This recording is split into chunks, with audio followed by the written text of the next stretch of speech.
నమస్తే. Welcome to BRK భక్తి channel. ఈరోజు మనతో పాటు ప్రముఖ ఆధ్యాత్మికవేత్త, జ్యోతిష్య, వాస్తు పండితులు బ్రహ్మశ్రీ వీరాపురం సుబ్రహ్మణ్య స్వామి గురువుగారు ఉన్నారు. గురువుగారిని అడిగి మనకున్న సందేహాన్ని నివృత్తి చేసుకుందాం. నమస్కారం గురుగారు. శుభాశీస్సులండి. గురుగారు, మనకెంతో ప్రేమగా ఉన్నవాళ్ళు నానమ్మలు, అమ్మలు అవును. అలా ఉంటారు కదా! బాగా సంపాదించుంటారు. వారికి సంబంధించిన వస్తువులు బంగారం గానీ, బట్టలు గానీ, వాళ్ళు వాడుకున్న బెడ్స్ కానీ, అవును. ఇవన్నీ ఏం చెయ్యాలి? అంటే కొంతమందేమో వాటిని వాడకూడదు అది ఇది అంటారు. కానీ కాస్ట్లీ పట్టు చీరలు అవి కొనుంటారు. బంగారం అయితే తప్పు ఎవరు వదిలిపెట్టట్లే. అవును. కానీ వాళ్ళు వాడిన వస్తువులు కానీ, వాళ్ళు కట్టుకున్న చీరలు కానీ ఏం చెయ్యాలి? మనం వాడుకోవచ్చా? ఎవరికైనా పంచిపెట్టాలా? ఒక చక్కటి పరిహారాన్ని మాకు చెప్పండి సార్. తెలియచేద్దాం. అలాగే మీరన్నట్టుగా మంచి విషయమే. ఎందుకంటే ఇది చాలామంది వీటిపైన కామెంట్ కూడా చేసిన వాళ్ళున్నారు. వీటి గురించి చెప్పిన వాళ్ళున్నారు. వీటి గురించి కామెంట్ చేసిన వాళ్ళు ఉన్నారు. వాస్తవంగా చెప్పాలి అంటే మనకు ఏది చెయ్యాలి, ఏది చేయకూడదు అనేటివి 2 ఉంటాయి. పట్టు, విడుపు. అలాగే మనం ఏంట్రా అంటే ఇక్కడ కొన్ని విషయాలలో తప్పకుండా మనము తూచా తప్పకుండా ప్రతిదీ ఆచరించాల్సిందే, పాటించాల్సిందే. మన ధర్మంలో ఉండే నియమాలు తప్పకుండా ఆచరించాల్సిందే. అది కూడా ఏంటి అనే విషయం మనం ఇప్పుడు తెలుసుకుందాం. మీరన్నట్టుగా వస్తువులు అలాగే విలువైనాటి అవుతేనేమో పారేయరు, విలువ లేనాటి కాబట్టి పారేస్తారా? మరి చాలామంది అడిగిన విషయమే. ఇప్పుడు బట్టే అన్నారు మీరు, నూతన వస్త్రం అనుకుందాం. ఆయన ధరించారు కాబట్టి, ధరించిన తర్వాత ఆ వస్త్రం మీద చనిపోయారు కాబట్టి అది కలిపేస్తారు అనుకుందాం. ఇది ఆయనతో పాటు కలిపేస్తారు అనుకుందాం. మరి ముందు ధరించిన బట్టలన్నీ కూడా ఏమిటి అనేది మీరు అడిగే సందేహం. బట్టలు అలాంటివి కూడా ఉంటాయి. లేదు మంచమే అనుకుందాం. అలాగే ఆ మంచం పైన మరణించాడు. మరి ఆ మంచాన్ని కూడా తీసుకుపోయి తనతో పాటే కాల్చేస్తారు. మంచం పైన మళ్ళీ పనుకోరు ఎవరు కూడా. ఎందుకంటే ఆ మంచానికి ఓ లెక్కలు ఉన్నాయన్నమాట. ఆ మంచం పైన ఎవరు పనుకోకూడదు ఇంకా మరణించిన తర్వాత. అయితే అందులోను మరి అనారోగ్యాన పడి దీర్ఘకాలికంగా ఆ మంచం మీద ఉండి మరణించిన వాళ్ళైతే అస్సలు ఆ మంచాన్ని తీసుకెళ్ళి దహనం చేయాల్సిందే, పనికిరాదు. ఎందుకంటే అది అంతే. దాని గురించి మనం వాదిస్తూ పోతుంటే ఎన్నో వస్తూ ఉంటాయి. అయితే మంచం కాబట్టి పారేస్తారు. మరి తన శరీరం పైన బంగారం ఉంది. ఏమంటే శరీరం పైన బంగారం ఉంది. మరి బంగారాన్ని కూడా పారేస్తారా? అంతే కదా. బంగారం కాబట్టి విలువైంది కాబట్టి దాన్ని దాచుకుంటారు. మంచాన్ని కాల్చేస్తారా, పారేస్తారా? ఎందుకంటే అది పెద్ద విలువైంది కాదు కదా అని. అలా కాదు. ఇందులో బంగారానికి వచ్చి మైలుండదు. వాస్తవంగా ఏది ఉపయోగపడుతుంది, ఏది ఉపయోగపడదు అనేది మనం ఇప్పుడు ఈ విషయాలు తెలుసుకోవాలి. నీటికి మైలు ఉండదు. నీటికి మైల్ అనేదే ఉండదు. ఎలా అంటే మనము భూమి మీదకి గర్భం నుంచి ప్రవేశించిన క్షణం నుంచి కలి నీళ్ళు అంటారు, నీళ్ళు అక్కడి నుంచి పోయే వరకు కూడా నీటితోనే పని. మనం సర్వేంద్రియాలని శుభ్రం చేసుకుంటాం. నీటికి అనేది మైలు ఉండదు అన్నమాట. అదేవిధంగా లోహాలు అంటే 5 లోహాలు. ఇందాక నగలు ఎవరైనా కొంతమంది కామెంట్ చేసే వాళ్ళు ఉంటారు కదా, వాళ్ళ కోసం ఇది బంగారము, వెండి, రాగి, ఇత్తడి, కంచు, ఇలాగే వాటితో పాటు ఇంకా కొన్ని లోహాలు ఉన్నాయి. అలాగే వీటికి అన్నిటికీ కూడా మైలు ఉండదు. ఇనుముకు మైలు ఉంటుంది. ఇనుముకి మైలు ఉంటుంది. కొన్ని లోహాలంటే ఇంకా చెప్పాలంటే అల్యూమినియం, సత్తు లోహం, దానికి కూడా మైలు. ఇటువంటి కొన్నిటికి మాత్రం. అయితే వీటికి మైలు ఉండదన్నమాట. ఈ పంచలోహాలకు ఉండదన్నమాట.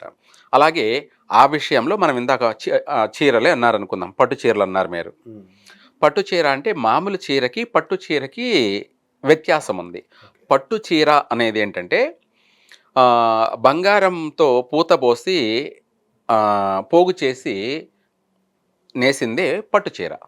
కొన్ని లేదంటే సిల్వర్ అంటే వెండి మనం కాంచి దాన్ని కరగదీసి దాన్ని పట్టు తయారు చేసి వెండితో నేసిందే వెండి పట్టు చీర. ఓకే. ఇవన్నీ కూడా వాటికి ఎలాగో మైలు లేదని చెప్పామో అదే విధంగా పట్టు చీరకు కూడా మైలు ఉండదు. దాన్ని వాళ్ళు స్త్రీలు చనిపోయారు, నూతన వస్త్రాలే, వాళ్ళు వాడినవే. వాటిని మనము పారేయాలనా, కాల్ చేయాలనా, లేకపోతే ఎవరికన్నా దానం చేయాలనా అన్నది మనము విలువైనటివి కదా అనే కాదు. వీటికి మైల్ లేదు కాబట్టి వీటిని ఇంట్లో కుటుంబ సభ్యుల్లో ఎవరైనా వాడుకోవచ్చు. ఓకే. అంటే మామూలుగా ఆవిడ పట్టుబట్టలే కాకుండా కొన్ని మామూలు నిత్యం మామూలు వస్త్రాలు నన్ను అడిగితే వాడకపోవడం మంచిది. ఓకే. అంటే మనం వాడకపోయినా రోడ్ల మీద అక్కడిక్కడ కదా, ఇవ్వచ్చు, వాళ్ళకి ఇచ్చేయచ్చు కూడాను. దానివల్ల ఎటువంటి ఇది లేదు.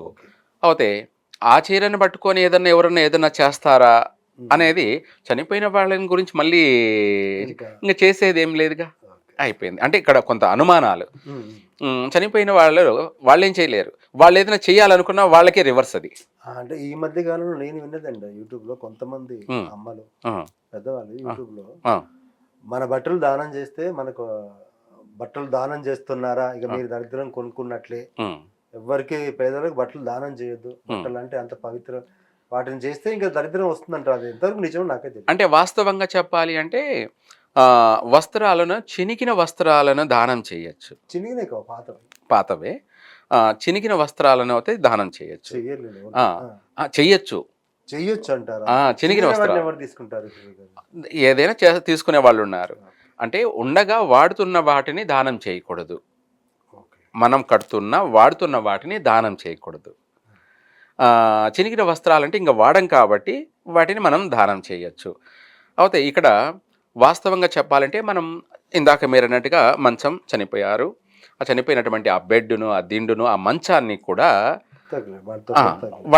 వాళ్ళతో పాటే వాటిని కాల్ చేయాలి. మళ్ళీ ఆ గుర్తులు ఇంట్లో ఉంచుకోకూడదు.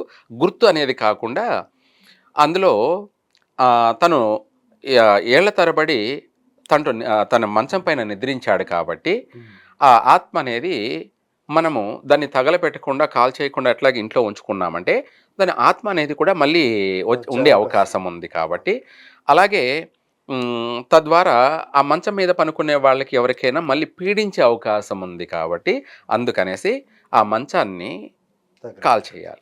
అయితే మంచానికి కూడా శక్తి ఉంది కానీ పనికి రాదు. మంచానికి కూడా శక్తి ఉంది. 4 కాళ్ళు, 4 జాములు సంచరించేటువంటి మంచం అది. ఆ మంచం పైకి పాముల్ని ఎటువంటి వాటిని పైకి ఎక్కనేది ఆ మంచం కూడా. అటువంటి శక్తి కలిగిందే, ఎనర్జీ కలిగిందే, కానీ పనికి రాదు. వీటికి మనము ఏది ఉండాలి, ఏది ఉండకూడదు, ఏది మనం చెయ్యాలి, ఏది చేయకూడదు అనే నియమాలు అనేది కొన్నిటికి ఉంటాయి. ఆ విధంగా అందులో భాగంగా వస్త్రాలైనా సరే, మంచమైనా సరే, లేదా ఇంకా కొన్ని వస్త్రాలు ఉండకూడదు, వాటిని పాడేయాలి. మనం తినే కంచమైనా సరే దాన్ని పాడేయాల్సిన అవసరం లేదు.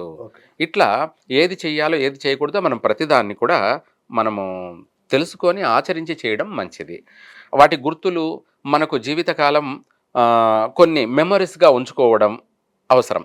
అట్లనేసి అన్నిటినీ ఉంచుకోకూడదు. అన్నిటినీ ఉంచుకోకూడదు. వస్త్రాలు, కొన్ని వస్త్రాలు అయితే మీరు అన్నట్టుగా వాటిని కాల్ చేయడము, లేదా కొన్ని అవి పనికిరాని వాటి దానం చేయడము, ఇట్లా చేయవచ్చు. అన్నీ కూడా చేయకూడదు. అలాగే అట్లనేసి మనము అన్నిటినీ ఇంట్లో ఉంచుకోకూడదు కూడా. అది ఒక నెగిటివ్. వీటిని మనము తెలుసుకొని చేయడం మంచిది. ఫైన్ సార్, మంచి విశ్లేషణ. వేటిని ఇంట్లో పెట్టుకోవాలి, వేటిని దానం చేయాలి, వేటిని దానం చేయకూడదు, చాలా చక్కగా తెలియజేశారు సార్. సర్వే జన సుఖినో భవంతు.